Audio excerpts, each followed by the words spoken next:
nga ba itong sinasabi ng karamihan na si BP Sara ay may sayad, may diferensya sa utak? At kahit na si Montulfo ay sinasabi na si BP Sara ay certified baliw. At narito ang video courtesy sa atin ng ating kaibigang Sa Iyong Araw. Marami ang nagsasabi, pati ang mga kababayan natin, na tila may sakit sa isip ang ating Vice Presidente. Isa pa dito si Montulfo na sinabi niya sa kanyang FB post na si Sara ay certified na baliw. Pero ang tanong, totoo ba ito? Isama pa dito sila Sandro Marcos at ilang mambabatas na tila may problema nga sa mental health si Sara. Pero nagsalita na ang isang psychiatrist na wala raw problema si BP Sara. Pero nakakagulat, mas matindi pa, isa raw siyang hayop na ano? Well, dito sa sinabing walang problema sa pag-iisip, ayon dito sa itong eksperto sa mental health, si Andrew G. Masigan of the Philippine Star ang nagsasabi na walang problema sa utak si BP Sara, kundi parang hayop na nasugatan. At kapag ang hayop ay nasusukol, example ang cobra ay nasusukol mo yung cobra, ay tutuklaw na yun. Kapag sobra mo nang malapit sa kanya o naapakan mo ang isang cobra, ay talagang tutuklaw yan. Kaya ganito daw ang pag-describe sa ugali ni BP Sara. Pero para sa akin ay isa itong bipolar. Meron talaga itong mental health problem. Nasa genetics, nasa gene niya. Nakikita ko at naobserbahan ko na biglang magalit, tapos minsan ay okay lang, di ba? Sumasayaw pa ng TikTok. Pero kapag nagkaroon ng stress ay yung mata niya umiikot, dumidilat. Kaya hindi siya normal. Para sa akin ay meron ngang mental health problem. Alright, panoorin muna natin. Balikan natin ng video courtesy ng ating kaibigang Sa Iyong Araw. Gusto ko, ang galing ng ulo niya ba?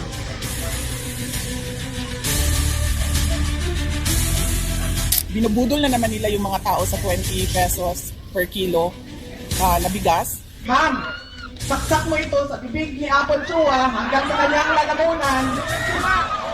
Hanggang siya ay Klaro yan ha? At kanino siya walang respeto? Sa inyo. May sira ba talaga si VP Sara? May sakit ba talaga siya? Certified na baliw. Iyan ang salitang binitawan ni Montulfo tungkol kay VP Sara Duterte. Hindi nag-iisa sa pag-uusga. Sandro Marcos, Matthew Manotoc, mga Marcos mismo ang nagsasabing tila hindi maayos ang pag-iisip ni VP Sara. Sumunod ang ilang mababatas, Senado, Kongreso, tila nagkakaisa sa isang obserbasyon. May diferensya, may kailangang ipasuri. Tama, mayroong kailangan ipasuri diyan. Kasi ang tao na hindi nakakakita, hindi nakakaalam ng realidad. Halimbawa, ikaw ay isang tao na hindi mo alam ang reality. Ano ba ang tunay na realidad sa panahon ngayon, di ba? Ano ba ang nangyayari pero hindi mo nakita? Katulad na lamang ng nagiging 20 pesos per kilo ang bigas, ay hindi niya nakita ang realidad. At binanatan pa niya, di ba? Ang bigas na nabudol-budol na naman daw ang mga tao dahil sa ang bigas ay nagiging 20 pesos. Budol-budol ba yung nakakain na yung mga tao ng 20 pesos? Kaya merong disconnection to reality. Ang kanyang pag-iisip ay naputol yung realidad. Hindi niya kayang makita ang realidad. Ang realidad sa kanya ay yung kanyang iniisip na away-away palagi at makuha nila muli ang upuan ng bansa, ang trono na nawala sa kanila ay gusto nilang mabalik sa kanila, which is malayong mangyari dahil hindi na nga pwede. Dahil alam na ng taong bayan kung idaan sa butuhan na hindi na talaga sila makabalik. Kasi alam na ng sambayan ng Pilipinas kung anong klaseng mga tao ito. Kaya ang taong hindi nakakita, hindi nakakaalam, hindi nakakapansin sa realidad, sa totoong realidad, ay mayroong diferensya sa utak yan. Kahit saan nyo itanong na psychologist ay ang taong nawawala sa realidad ay delusional. At kung delusional ka, sakit sa utak yan. Kaya para sa akin, meron talaga.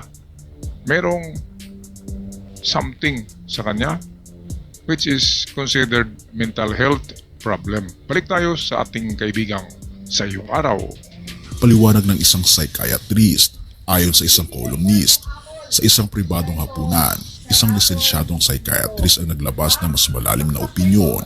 Hindi raw ito clinical mental illness, kundi isang hayop na sugatan na sa survival mood, lumaban gamit ang tanging alam niyang paraan, galit, mura, banta, pananakot. Bakit? Dahil siguro sa wakas nararamdaman niyang hindi siya untouchable. Ito ang entitlement na bunga ng kapangyarihan. Isipin mo ito, kaibigan, bata pa lang sila, nakaluklok na sa pwesto ang amang si Duterte. Tila isinilang sa trono, lumaki sa kulturang sila ang batas, ngunit ngayong inaalisan ng kapangyarihan, sinusuri, tinatanggalan ng pondo, boom, nagka-crash ang ilusyon.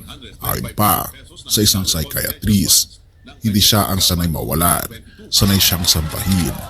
Kaya yung rant, hindi yan baliw, kundi reaksyon ng isang reyna na unti-unting nawawalan ng kaharian. Tama din naman yan na reaksyon yan ng reyna na unti-unting nawalan ng kaharian o talagang nawalan na ng kaharian.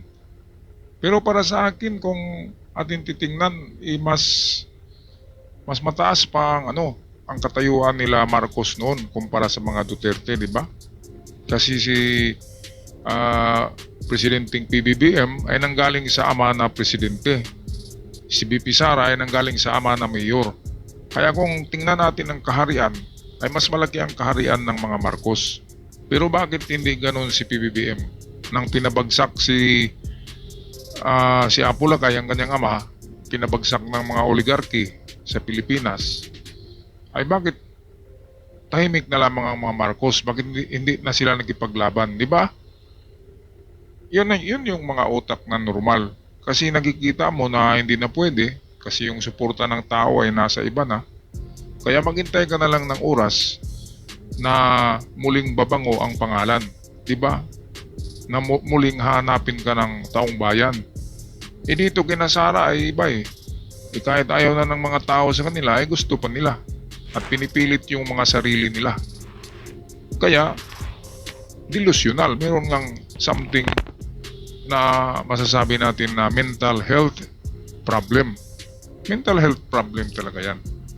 At yung sinasabi ng isang psychologist na parang hayop na nasugatan at nasusukol na kaya lumalaban, na ang tanging alam sa paglaban ay pagmumura at pagbabanta at pagsasalita ng masasakit, ay na lang yan, defense mechanism na lang yan ng isang baliw. Diba? Mga kababayan, ano sa palagay nyo? Defense mechanism ng isang delusional ng merong mental disorder. Hindi yan ang defense mechanism ng mga normal na pag-iisip. O tingnan natin sila Aquino, di ba? Dating presidente, Cory Aquino, ang kanyang anak si Pinoy naging presidente. Nang matalo sila sa politika, bumalik pa ba sila? Nagipaglaban pa ba? Yang lakas ng Dilawan, malakas ang Dilawan. Pero hindi na sila bumalik. Hindi na nag-iingay dahil normal ang pag-iisip. At akseptado nila. Accept nila ang realidad na ayaw na ng mga tao sa kanila. So yun, normal yun na pag-iisip. Pero ang tao na magipaglaban, magipagpatayan pa kahit wala ng pag-asa, di ba? Ay matatawag natin na delusional at merong something talaga na tinatawag na mental health problem or mental disorder. Yan ang katotohanan. Ano sa palagay niyo mga kababayan? Di ba tama ako? Sila lang talagang ganitong ugali. Marami naman ang naging presidente noon pero nang matalo ay tahimik na, di ba? Unang example nga dyan ay sila PBBM. Nang mapatalsik si Apolacay, ang ama, ay tahimik na sila at kumandidato lang na isang senador, di ba, si PBBM. at naghintay lang ng tamang oras na lalakas muli ang kanilang pangalan. Kaya ito yung tamang oras eh. Kaya nakabalik sila. Nakabalik sila hindi sa pagkipag-away, sa pagbabanta. Nakabalik sila dahil sa gusto ng taong bayan, di ba? At hindi sila naninira na katulad ng ginagawa ng mga Duterte. Kaya mayroon something kay BP Sara, lalo na kapag magsalita siya, di ba? Hindi ganun ang salita ng normal na tao, lalo na kapag ikay sikat na public figure, public servant. Hindi dapat ganun ang salita, parang nagsalita ay killer eh. Parang ano talaga, yung walang pinag-aralan. Kaya ang tao na na-detach, na-disconnect sa realidad dito sa planeta natin, hindi niya alam ang totoong nangyayari. Ang alam niya ay yung nangyayari sa ibang planeta ay wala na sa katinuan, di ba? Hindi niya nakita ang realidad. Kaya merong mental problem. Tama ang sabi ni Montulfo na meron ngang certified baliw nga ito si BP Sara. Yan naman ang tingin ko ay hindi talaga baliw pero merong something na mental problem sa kanya. Okay, balik tayo sa ating video courtesy ng Sa Iyong Araw. Pero mapapansin natin, may TikTok na sa gitna ng iskandalo sumayaw, naka-feather hat, naka-beret outfit, kasama ang mga kasambahay. Isang normal ba ang ganito? Sabi ng psychiatrist, hindi raw ito baliw, ito'y makiri, paraan ng pagtalikod, panginis sa mga nambabatikos. Parang sinasabi niya, wala kayong epekto sa akin, pero may epekto nga ba? Baka kasi kung walang epekto, hindi na niya kailangan magpanggap. Ang tanong ay, kaya bang pag-aanin ng katwiran ang kawala? Itong pagsasayaw niya ng TikTok dito, ito, ayan, ay sudden shift of mode. Sudden shift of mode, yung biglang kumambyo yung kanyang ugali. Galing sa killer instinct ay nagiging dancer, nagiging TikToker. O anong tawag sa taong ganun na biglang kumambyo at nagiba yung kanyang ugali, di ba? Galing sa matapang nagiging TikToker. Hindi sudden shift of mode ay bipolar na yan, di ba? Kahit saan nyo itanong na psychologist, di ba kapag nag-shift ang mode mo ng bigla, nag-flip, ay isa kang flip at isa kang bipolar. Dalawa ang ano mo, dalawa ang dulo mo, ang pole. Kaya nga bipolar eh, south and north. Kahapon ay south ang polarity mo, ngayon ay nagiging north ang polarity mo. Anong tawag sa iyo? Dalawang polar ka, so bipolar ka.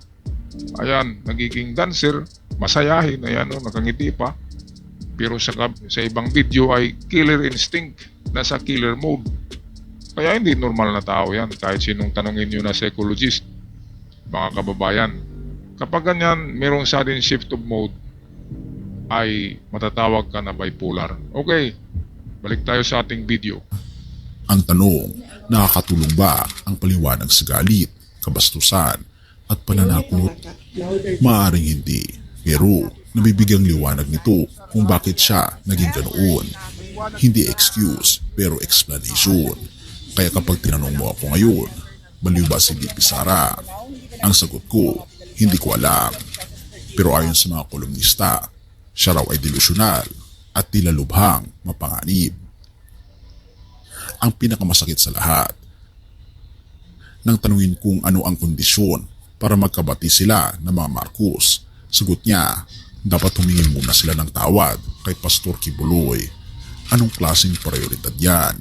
Ipinagtatanggol ang isang taong may kasong human trafficking habang libo-libong Pilipino ang namatay sa giyera kontra sa droga ng ama niya. Habang ninanakawan tayo ng pogo, family, smuggling at korupsyon, gusto niya maghingi ng tawad ang gobyerno sa mga iniimbestigahan ngayon. Isang pa dito, ang problema sa Tahing Netherlands na kung saan nandun ngayon ang ama at ang papalapit na impeachment case laban kay VP Sara ay paparating na rin. At talaga namang mapapansin natin sa mga rally ni VP Sara ang pambabatikos sa mga ginagawa ng administrasyon ngayon. Kahit na ang 20 pesos na bigas ay pinatulan na niya at talaga namang iba na ito kaibigan. Ito ang tawag kay Bibi Sara sa ibang titulo ay Queen of Tukhang. Ay ngayon pwede nang tawagin ito na Queen of Mental Health, di ba? Queen of DDS Mental Problem ang taong ito. Queen palagi ito eh. Hindi lang Queen of Mental Health and Tukhang, kundi Queen of Lies. Mga queen ito ng ng itong mga pananalita na maling-mali at disinformation. Marami siyang titulo eh. Lahat ng titulo niya ay queen siya. Siya yung queen, di ba? Maganda to, imbitahin ni Boy Abunda, di ba? Para talagang queen of talk na siya doon. Queen of chismis na, hindi na yung queen of tukhang, queen of mental health problem, at kung anong queen of disinformation, queen of lies, queen of hell, di ba? Sabi niya, siya yung reyna ng impyerno. Kaya ang daming titulo niya. Kaya anong tawag niyo sa taong ganyan na maraming kiniklaim na titulo, di ba?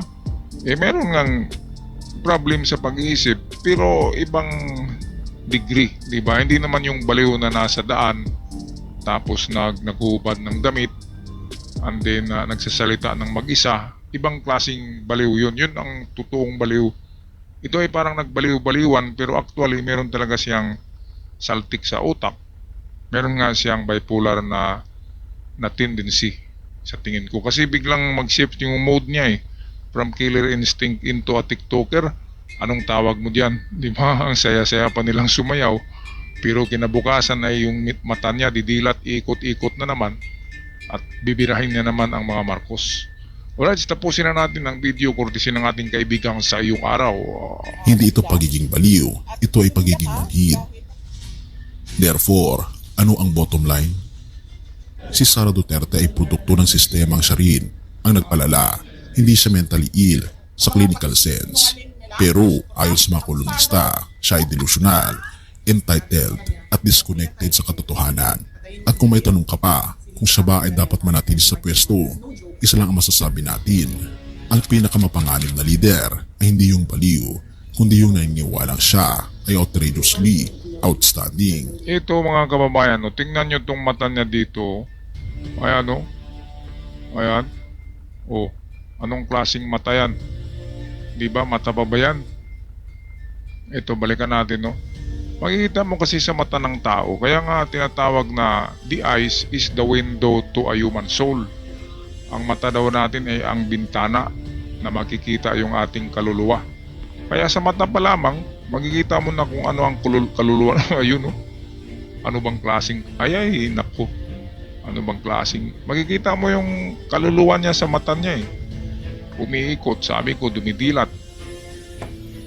Minsan magpaawa-awa ipik ang mata, tapos didilat naman na parang nasapian ng ano, ito oh. Paano yung mata niya, maya-maya yan, iikot na, ayun, oh, sabi ko, ayan oh. Ayan, dumilat, ay, umikot na. So, anong tawag nyo dyan mga kababayan? Pag-comment na lang sa ating comment section. Bato-bato sa langit na maanok magalit, ang pikon ay laging talo.